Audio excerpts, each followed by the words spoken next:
Thank you, Mr. President. I listened to my colleague and friend from Wyoming, and Thank you so much. I'm struggling to understand his point of view. He announced at one point that the Republicans were in the majority in the House and Senate. Well, that's a fact. I know it, you do as well. And so to say that you're in majority suggests that you're in charge, and it also suggests that if there's going to be a budget for the United States government, which we need next month, the majority party in both the House and the Senate has that responsibility to come forward with a budget. That's a simple fact of life. It's a fact of political life. To blame the minority for no budget is to ignore the obvious. The majority of votes in the House and the Senate belong to the Republican Party. If there's going to be a budget, it is fair to assume that they would have to lead in that effort. I look forward to seeing that leadership. We've seen precious little of it so far. Mr. President, on a completely separate note, I realize that the President made these statements during the course of his campaign, but it still came as something of a shock when the first day of his presidency, Donald Trump decided to issue a blanket pardon for those who had been convicted for the January 6th riot that took place in this building. For those of us who were physically present, it's a moment we'll never forget. The Vice President of the United States was sitting in your chair, presiding over the United States Senate as we addressed the constitutional responsibility of counting the electoral votes. It was roughly 10 minutes after 2 o'clock in the afternoon when someone came along in a suit, walked up to the Vice President of the United States, grabbed him by the arm and pulled him off of the chair. Those of us who were here wondered what was going on. Oh, we could hear the demonstrators outside, but we didn't understand why the Vice President was being removed from this chamber. A member of the Capitol Hill Police then walked up to where you're sitting and announced that this was going to be a safe room. Yes, there were demonstrators outside, even some in the building, but stay here. The Senate chamber will be a safe room. And be prepared for others to come into this safe room to avoid any conflict with the demonstrators. That instruction lasted for about 10 minutes. And then the same officer came up and stood before us and said, change of plans. Everybody evacuate this room as quickly as possible. We all headed out that door, going to another building on Capitol Hill that we thought might be safer away from the demonstrators. Think about that, Mr. President. The capital of the United States of America, taken over by demonstrators. The United States Senate and House of Representatives stopped in progress of doing their constitutional responsibility of counting the electoral votes. And we've seen the videotapes, oh, there are plenty of them, that show these mob demonstrators breaking the windows to get into the Capitol building, knocking down the doors, and then beating up on the police officers. Mr. President, when you and I came to work this morning, there were men and women, some in uniform, others in plain clothes, standing in the corridors of this building. Their responsibility is to keep us safe and to keep those who visit this Capitol safe. They are prepared, many of them have to be prepared to risk their lives to do it. And to think what they went through on January 6th is outrageous. They were beaten up by these mobsters, these thugs, these demonstrators who were egged on by the President of the United States to come up and go wild in the United States Capitol. Oh, they went wild, spraying bear spray into the face of individual policemen, beating up on them with poles and pieces of furniture. Yes, it was a pretty wild occasion, and it was a criminal occasion, and it led to the most extensive criminal prosecution in the history of our country. Some 1,600 people were prosecuted for their conduct on January the 6th. And I will tell you, as someone who witnessed that and went through that experience, they deserved it. It just strikes me as outrageous. If you heard on the news this afternoon that the Houses of Parliament in London had been invaded by a mob, they had beaten down the doors of the House of Commons and took control of it, you would have said that's impossible. That doesn't happen in a civilized country like England. Well, it certainly shouldn't happen in the United States, and it did, and I witnessed it. And then came the President of the United States in his first day in office, and what did he do? He decided that every single person arrested for a crime related to January 6th should be released with a full and unconditional pardon. And that's what he did.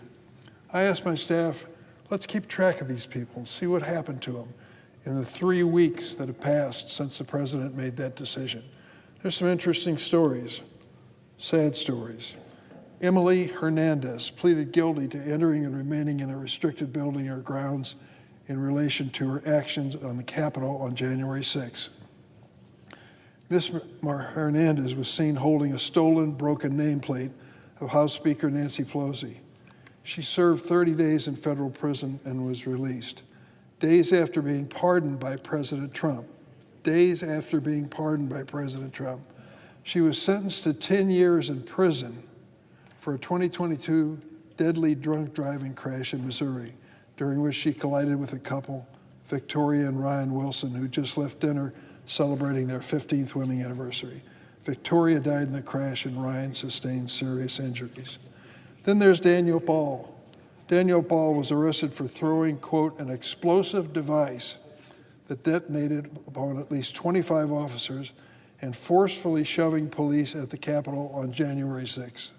Daniel Ball was in possession of a gun and ammunition as he came into the Capitol, which was illegal considering his criminal background. The Department of Justice dismissed Ball's charges following President Trump's pardon. I have a long list here, and I'm not going to read them all, but there's one in particular, released with a full pardon by President Trump for the January 6 crimes he committed. Guy Reffitt, the first defendant to stand trial on charges related to January 6 Capitol insurrection, was sentenced to 87 months in prison for bringing a firearm into the Capitol on January 6, 2021. Reffitt's 19-year-old son, Jackson, turned him into law enforcement after the attack. Jackson also indicated that Reffitt had threatened to shoot him and his sister Peyton if they reported him to authorities. After receiving a pardon from President Trump, Guy Reffitt attended Kash Patel's Senate Judiciary Committee nomination hearing. Kash Patel is President Trump's nominee to be the director and head of the Federal Bureau of Investigation. Reffitt attended that committee nomination, and here's what he posted on social media afterwards. Remember, a man who was released after he was full pardon, after he was convicted of bringing a firearm into the Capitol on January 6, 2021. Certainly not a casual tourist by any means. Here's what he said on the social media, quote, present and in support of Kash Patel as the leftist commies continue to spew lies, misinformation, and disinformation. My man, clean house Kash, end of quote. So he certainly seems like he learned his lesson, right? Served time in jail, released with a pardon by the president. He's at it again, defying the authorities, defying anyone who disagrees with him politically. Full, unconditional pardon from Donald Trump. The reason I wanted to make a note of Mr. Reffitt's history is it is apropos of what I'm going to speak to this morning.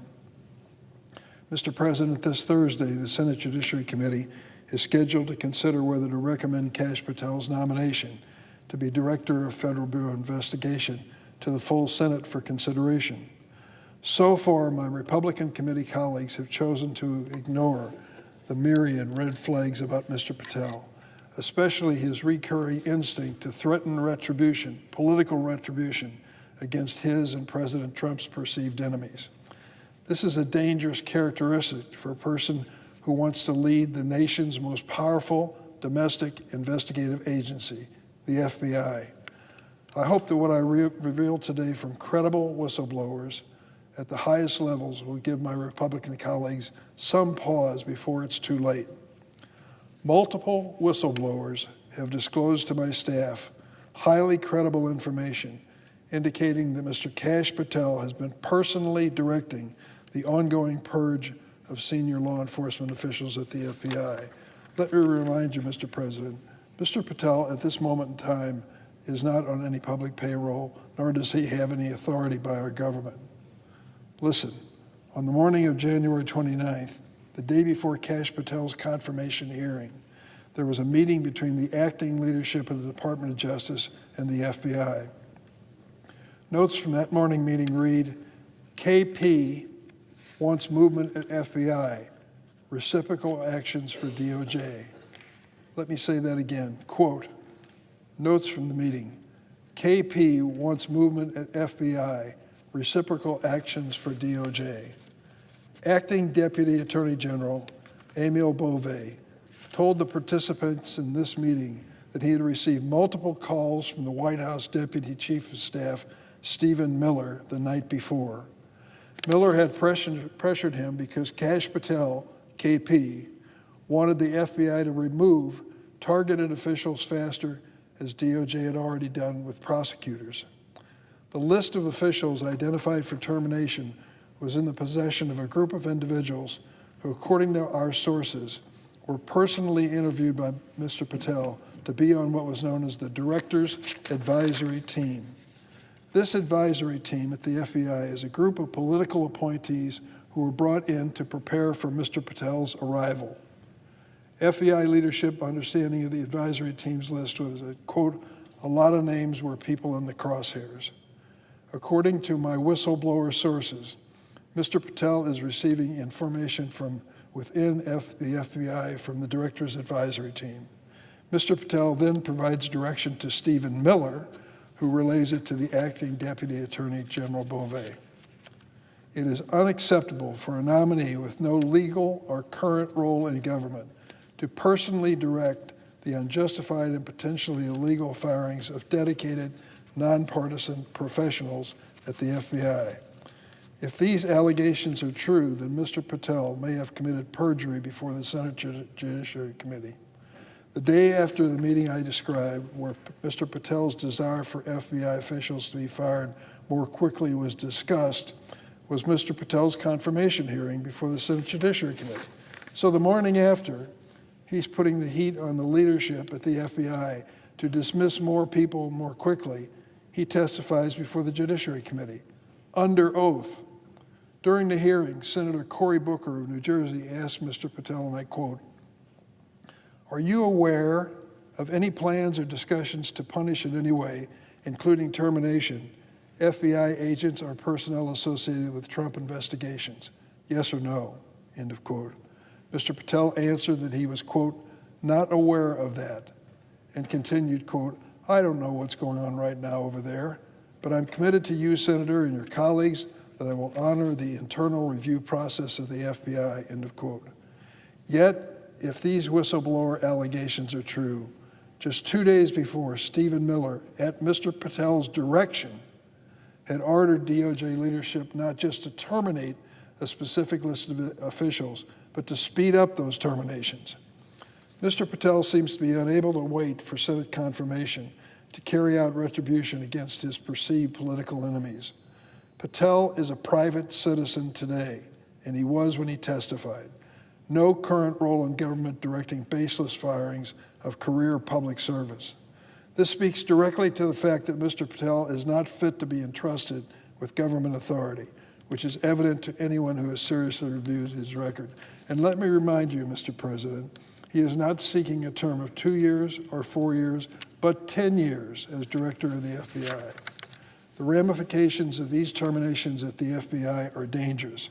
They go way beyond Mr. Patel's fitness for office, because these terminations have greatly weakened the FBI's ability to protect the country from national security threats and have made America less safe. This hollowing out of one of the major law enforcement agencies of the federal government by the new Trump administration is at the risk of making America more dangerous and people in America more vulnerable to criminal and terrorist elements. Among those who were removed so far by the Trump administration are the top officials who oversee the FBI's work combating international and domestic terrorism. Think about that. The Trump administration starts off by going to the Department of Justice, the Federal Bureau of Investigations, and comes up with a political list, and among those people who are eliminated are the people in charge of combating international and domestic terrorism, cybersecurity threats, human and drug trafficking, and violent crime. Does that make us any safer? Mr. Patel's need to punish his perceived enemies is apparently greater than his interest in protecting the American people. Given the serious nature of these allegations and the need to protect the identities of my sources, I have asked the Department of Justice Inspector General today in a letter to investigate these specific claims. I believe they're true. Let the Inspector General make his own conclusion. I'll urge my Republican colleagues to please take these allegations seriously and at least pause for a moment and consider whether Kash Patel is the person you want to put in charge of the Federal Bureau of Investigation for 10 years. 10 years.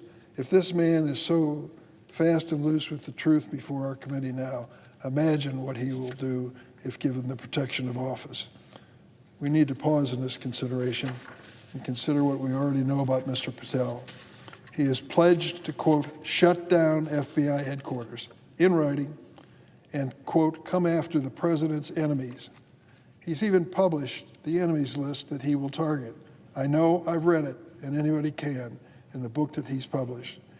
He falsely claimed that the FBI, quote, was planning January 6th for a year, and has even sold musical recordings of a song performed by January 6 rioters who violently assaulted police officers on January 6.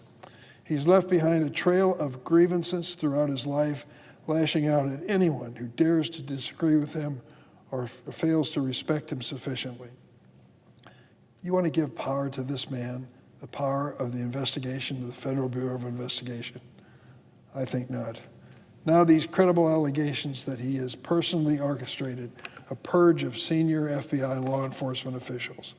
The FBI is an agency that plays a critical role in keeping us safe from terrorism, violent crime, narcotics, and other threats. Our nation needs an FBI director who understands the gravity of the mission, not someone who is focused on settling a political score. I yield.